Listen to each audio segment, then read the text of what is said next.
Assalamualaikum warahmatullahi wabarakatuh. Saya Sekar Arum Dewa Brata dari Program Studi Pendidikan Guru Madrasah Ibtidaiyah. Kali ini saya akan mempresentasikan hasil proposal skripsi saya yang berjudul Upaya Guru dalam Mengatasi Kesulitan Belajar Siswa pada Pelajaran Matematika di SD Negeri 89 Palembang. Nah, proses belajar ini tidak lepas dari hambatan-hambatan yang dialami oleh peserta didik, seperti kesulitan memahami konsep, prinsip, dan faktor-faktor eksternal lainnya. Kesulitan belajar ini bisa disebabkan oleh faktor internal, seperti kemampuan, motivasi, dan juga cara mengajar guru yang seringkali monoton.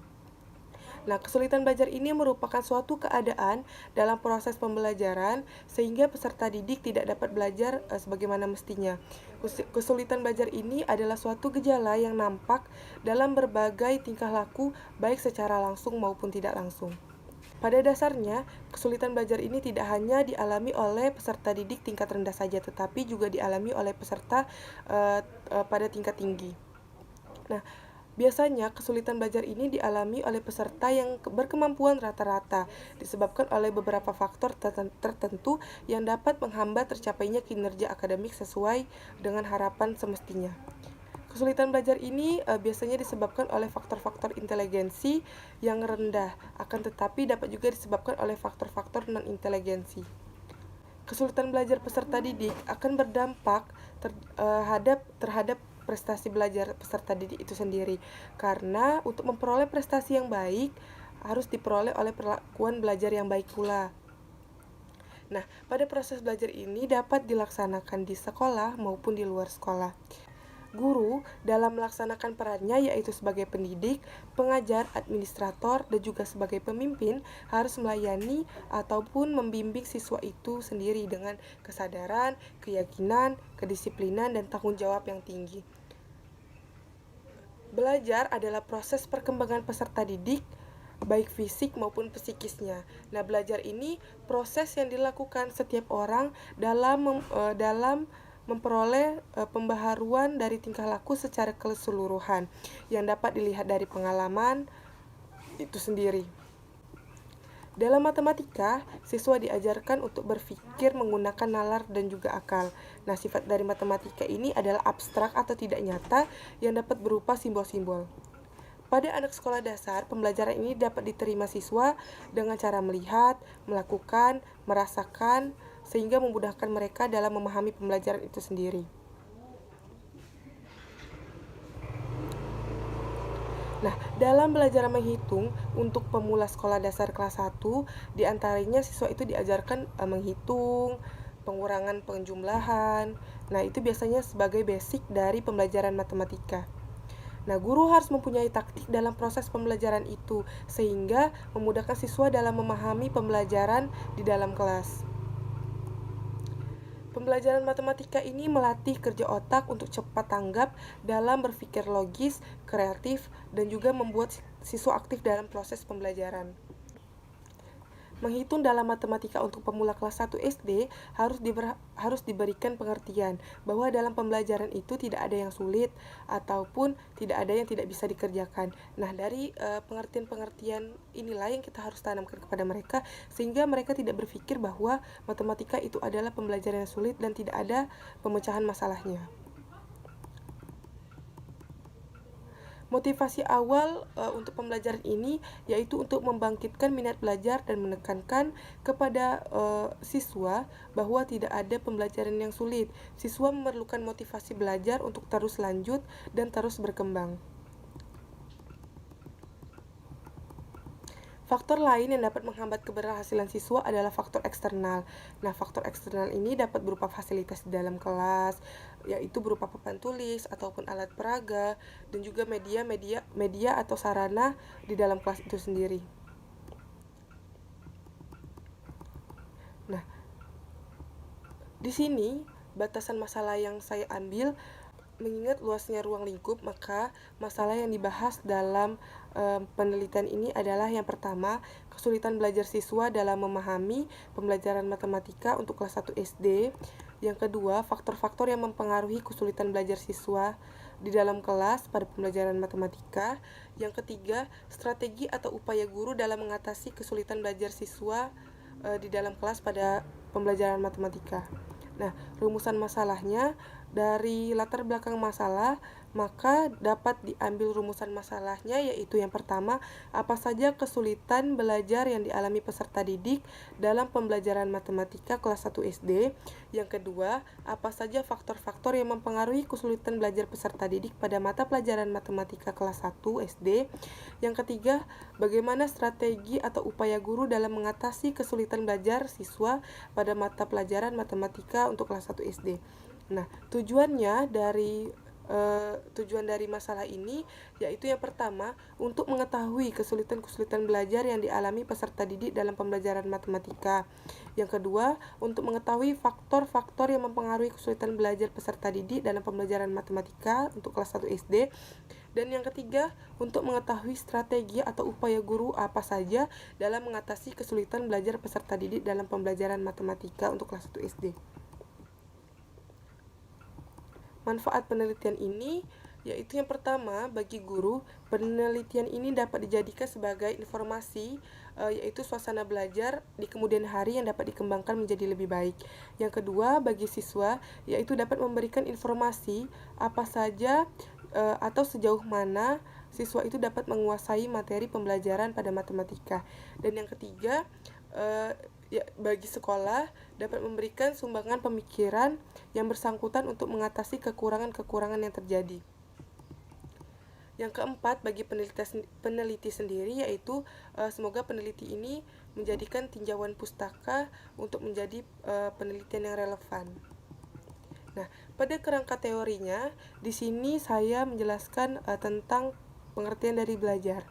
Belajar ini menurut Jane adalah suatu proses di mana seseorang dalam belajarnya bisa berubah akibat dari perilaku atau dari pengalaman yang dilakukannya. Hilgard juga mendefinisikan belajar adalah suatu proses di mana suatu perilaku akan muncul karena adanya respon dari situasi itu sendiri. Adapun pendapat Suyono dan Haryanto, belajar adalah suatu proses yang dilakukan dan dialami oleh manusia sejak manusia masih di dalam kandungan sampai manusia meninggal, sesuai dengan prinsip pembelajaran sepanjang hayat.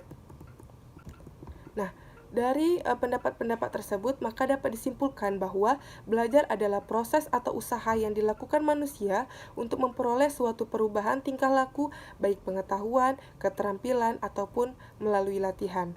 Nah, kesulitan belajar yang dialami oleh siswa ini, di mana kesulitan ini merupakan suatu kondisi tertentu yang ditandai dengan adanya hambatan-hambatan dalam kegiatan untuk mencapai tujuan itu sendiri. Kesulitan berarti kesukaran, kesusahan, keadaan atau sesuatu yang sulit. Nah, kesulitan ini merupakan suatu kondisi yang memperlihatkan ciri-ciri hambatan dalam kegiatan untuk mencapai suatu tujuan, sehingga diperlukan usaha yang lebih baik lagi untuk mengatasi gangguan tersebut. Anak yang mengalami kesulitan belajar adalah anak yang memiliki gangguan satu atau lebih dari proses dasar yang mencakup pemahaman, kemampuan yang tidak sempurna dalam mendengar, berpikir, berbicara, membaca, menulis, mengeja, ataupun menghitung. Kesulitan belajar mempunyai pengertian yang sangat luas di dalamnya, termasuk pengertian-pengertian seperti learning disorder, yaitu ketergantungan belajar. Yang kedua, learning disabilities, ketidakmampuan belajar. Yang ketiga, learning dysfunction, ketidakfungsian belajar. Yang keempat, underachiever, pencapaian rendah. Dan yang terakhir, slow learner atau lambat belajar.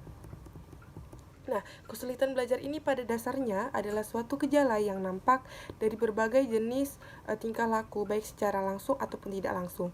Sesuai dengan pengertian kesulitan belajar, maka tingkah laku yang dilihat atau ditandai dengan adanya hambatan-hambatan tertentu. Gejala ini akan nampak pada aspek kognitif, afektif, dan juga psikomotorik anak. Kegiatan bermain sudah dikenal anak sejak dini, dan kegiatan bermain menjadi bagian yang tidak dapat dipisahkan dari kehidupan anak-anak, bahkan mengalami perkembangan sesuai bertambahnya usia. Nah, matematika mempunyai manfaat yang besar dalam kehidupan sehari-hari. Hampir setiap waktu kita dihadapkan dengan masalah-masalah matematika seperti pada kegiatan jual beli, pengukuran luas bangunan, pengukuran panjang, penghitungan anggaran belanja, dan lain sebagainya. Melihat besarnya manfaat matematika, maka dalam pembelajaran matematika di SD hendaknya diajarkan dengan baik dengan tingkatan-tingkatan yang sebagaimana mestinya, sehingga menumbuhkan motivasi siswa dalam belajar matematika itu sendiri. Dalam pembelajaran matematika ini, salah satunya memuat konsep tentang operasi hitung, yaitu operasi hitung penjumlahan maupun operasi hitung pengurangan. Nah, operasi-operasi hitung inilah yang dapat membuat keterampilan hitung menjadi aspek yang utama yang harus dikuasai siswa dalam pembelajaran matematika. Keterampilan hitung bukan sesuatu yang bersifat instan, akan tetapi diperoleh melalui belajar ataupun latihan yang berulang-ulang sampai ke tahap yang terampil. Nah, langkah-langkah yang dapat diambil oleh guru untuk mendiagnosis kesulitan-kesulitan belajar peserta didik ini dapat berupa yang pertama, melakukan observasi kelas untuk melihat perilaku menyimpang dari peserta didik itu ketika mengikuti pembelajaran di dalam kelas. Yang kedua, memeriksa penglihatan ataupun pendengaran siswa, khususnya yang diduga mengalami kesulitan belajar. Yang ketiga, mewawancarai orang tua ataupun keluarga siswa untuk mengetahui hal-hal ataupun hal yang menimbulkan kesulitan belajar pada peserta didik. Dan yang keempat, memberikan tes diagnostik bidang kecakapan tertentu untuk mengetahui hakikat kesulitan belajar yang dialami peserta didik. Nah, selanjutnya di sini saya mengambil tinjauan pustaka, ada dua skripsi dari orang lain. Yang pertama, skripsi yang ditulis oleh Frida Amri Kusna pada tahun 2016 dengan judul Upaya Guru dalam Mengatasi Belajar Matematika pada Siswa Kelas 4 SD di Negeri Pangenrejo, Kecamatan Purworejo. Yang kedua yaitu skripsi yang ditulis oleh Indri Wulandari dengan judul Kesulitan Belajar Siswa dalam mempelajari perkalian dan pembagian pada mata pelajaran matematika kelas 3 di Ma'arif Nu Dawuhan Kulon tahun pelajaran 2018-2019. Nah, metode penelitian yang saya gunakan yaitu teknik pengumpulan data. Ada 3. Yang pertama, metode observasi. Metode observasi ini adalah teknik pengumpulan data dengan pengamatan dan pencatatan secara sistematis terhadap fenomena-fenomena yang diteliti. Metode ini dilakukan untuk mengetahui secara langsung situasi di lingkungan dan juga tempat penelitian. Yang kedua, metode wawancara atau metode interview. Nah, kata interview ini adalah pengumpulan data dengan jalan tanya jawab sepihak yang dikerjakan dengan sistematis dan berlandaskan dengan tujuan penyelidikan. Nah, dalam wawancara ini peneliti menggunakan teknik wawancara bebas terpimpin, di mana peneliti membawa sederet pertanyaan dan juga menanyakan hal-hal yang terkait dengan penjelasan yang telah dipaparkan oleh subjek peneliti. Dalam hal ini, peneliti melakukan wawancara dengan beberapa informan, yaitu yaitu guru dan juga peserta didik. Nah, yang ketiga yaitu metode dokumentasi. Metode dokumentasi ini adalah mencari data mengenai hal-hal yang variabel yang berupa catatan, transkrip, buku, dan juga sebagainya. Nah, di sini lampiran yang saya ambil untuk observasi penelitian yaitu yang pertama ada variabelnya strategi guru dalam mengatasi kesulitan belajar siswa pada pelajaran matematika. Yang kedua, kendala guru dalam mengatasi strategi kesulitan belajar siswa dalam pembelajaran matematika. Nah, di sini yang dilihat yaitu memastikan kesiapan anak untuk pembelajaran matematika, pemakaian media belajar, permasalahan yang berkait tentang kehidupan sehari-hari siswa, tingkat kesulitan masalah yang sesuai dengan kemampuan anak. Yang selanjutnya memberikan kebebasan anak untuk menyelesaikan masalah sesuai dengan kemampuan dan menghilangkan rasa takut belajar anak untuk belajar matematika. Nah, pada kendala guru dalam mengatasinya ini bisa dilihat dari kondisi fisik, lingkungan, motivasi, dan sikap, dan juga psikologis anak. Di sini peneliti melakukan 2 observasi, yaitu wawancara dengan gurunya dan juga dengan siswanya. Mungkin itu saja yang dapat saya sampaikan. Lebih dan kurangnya saya mohon maaf. Kepada Allah saya mohon ampun. Saya tutup. Wassalamualaikum warahmatullahi wabarakatuh.